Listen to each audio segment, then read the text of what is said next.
We use words like force, work, and power all the time in our daily lives. But what if I told you that in physics, these aren't just vague ideas about effort? Nope.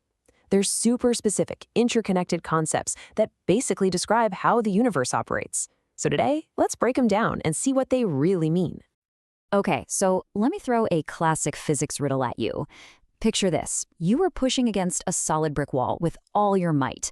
I mean, your muscles are burning, you're sweating, you feel totally exhausted afterward. But a physicist would walk up, look at you, and say, you've done exactly zero work. What? How is that even possible? Don't worry, we are going to solve this little mystery.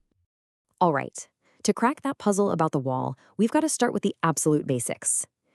Before anything can happen, there has to be a cause, right?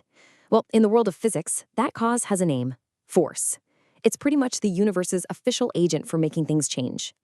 So what is a force, really? Well, at its core, it's just a push or a pull. That's it. But its real job, its whole purpose, is to mess with an object's motion. It's what makes things speed up, slow down, or change direction. So if you ever see something's velocity changing, what we call acceleration, you can bet there is a net force making it happen. And miss, this is the big one. Newton's second law, F equals ma. It's like the fundamental rule book for cause and effect in physics. All it's really saying is that the total force you put on something is directly tied to its mass and how much it accelerates. You push harder, you're gonna get more acceleration. It's that direct. And let me tell you, forces are everywhere. It's like a whole cast of characters in this story. You've got your applied force, that's you pushing a shopping cart. You've got gravity, always pulling things down. The normal force, which is just the ground pushing back up so you don't fall through the floor. Friction, which is always trying to slow things down. Tension in a rope. Air resistance. The list just goes on. These are the main players in the game of motion. Okay, so we've got our cause, right? Force. So what's the effect? Well, that brings us to the next chapter in our story, work. You can think of it this way.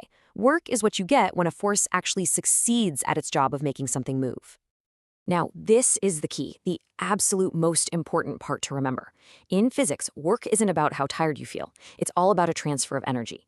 And that energy transfer only happens when a force makes an object physically move from one place to another, what physicists call displacement. So if there's no movement, no displacement, guess what? No work is done, period. Okay, so how do we actually calculate it? Well, here's the formula. Work equals force times displacement. But wait, there's this extra bit on the end, this cosine of theta. What the heck is that? Well, it's actually super important. You can think of it as an alignment factor. It answers the question, how much of your push or pull is actually in the same direction as the motion? Because that's the only part that counts. I love this little diagram because it gives us a great way to think about it. It calls that cosine thing an efficiency filter, and that's just a perfect description. Imagine you're pulling a wagon. The rope is at an angle, right? So you're pulling a little bit forward and a little bit upward. This efficiency filter just says, nope, we're going to ignore that upward part that's just fighting gravity. We only care about the forward part that's actually making the wagon move. It filters out the useless effort. So this brings us right back to our wall problem, doesn't it? Now that we know the rules, that you need both force and movement in the same direction, when does all your effort add up to a big fat zero? And here's the answer. There are basically two ways this can happen. First, our wall example. You're pushing with a huge force, no doubt about it. But is the wall moving? Nope. The displacement is zero. And in that formula, if D is zero, the whole thing becomes zero. No work done. Now, the second case is a bit sneakier. Imagine you're carrying a heavy bag of groceries and just walking across the room. You're definitely using force, right? Your arms are holding the bag up. But which way are you moving? Horizontally. Your force is vertical, but your displacement is horizontal. They're at a 90-degree angle to each other. And the cosine of 90 degrees? It's zero. So as weird as it sounds, your arms are doing zero work on the groceries in the direction of motion. All right, so we've got our cause and effect. Force leads to work. But the story isn't quite finished. There's one more piece to the puzzle, and that piece is time. And when you bring time into the equation, you get power. This is a really common mix-up. Power is not about how much work you do. It's all about how fast you do it. It's the rate, the speed of the energy transfer. Think about it. A powerful car isn't just one that can get you to your destination. A powerful car is one that can get you there fast. It does the work of moving the car in a very short amount of time. And look how elegant the formula is. It's just power equals work divided by time. That's it. So if you want to be more powerful in the physics sense, you've got two choices. You can either get more work done in the same amount of time, or you can do the same amount of work just way, way faster. The staircase analogy is the absolute best way to understand this. So picture two identical people going up the same flight of stairs. The work they have to do is exactly the same, right? They're lifting the same body weight over the same vertical distance. But one of them walks up slowly, and the other one sprints up. They did the exact same amount of work, but the runner did it in, say, a quarter of the time. So who's more powerful? The runner, of course. Their power output is way higher. Same work, different power.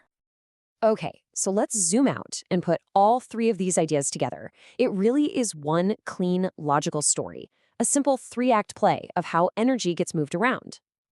Here's the whole story in 3 steps. Step 1, the cause. A force gets applied. That's your push or your pull. Step 2, the effect. Work gets done. That force actually makes something move.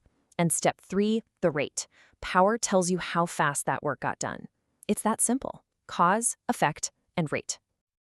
And this table just wraps it all up nicely for us. You can see force, work, and power side by side. Check out the units: newtons for force, joules for work, and watts for power. But here's a cool little detail. Notice how force is a vector? That means direction is a huge deal. But work and power are scalars. They're just numbers, just amounts. The direction doesn't matter for them. It's a really neat progression from a directional cause to a simple numerical effect and rate. So there you have it. Force is the cause, work is the effect, and power is the rate. Now that you know this 3-part story, you're going to start seeing it everywhere. When you lift a box, when you drive your car, when you watch a rocket launch. You now have the physics toolkit to understand what's really going on. So my question to you is, where are you going to see this story play out in your world today?